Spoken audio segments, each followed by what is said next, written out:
Hi, my name is Andrew, and I am a PhD student in the Department of Communication Studies at the University of Iowa. And this summer, I had the incredible opportunity to serve as a summer fellow in the Digital Scholarship and Publishing Studio at the University of Iowa Library. And the project that I ended up completing involved creating a non chronological, non linear digital timeline of the history of reparations and anti Black violence in the United States.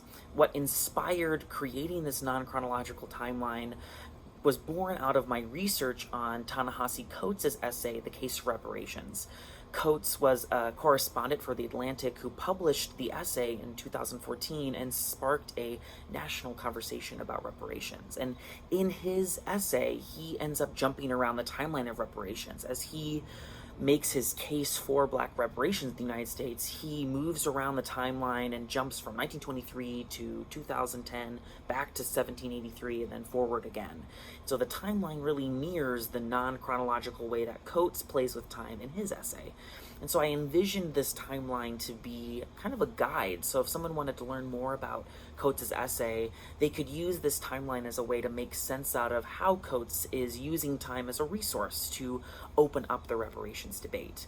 And one of the biggest challenges I encountered involved having to use a timeline platform that typically sequences events in a chronological fashion to not do it in that order, but to do it in an order that I fed the timeline platform itself. So through the tremendous help of Nikki White in the studio, we were able to create a function through JavaScript, a particular coding language, that told the timeline to resequence the events in an order that I told it to.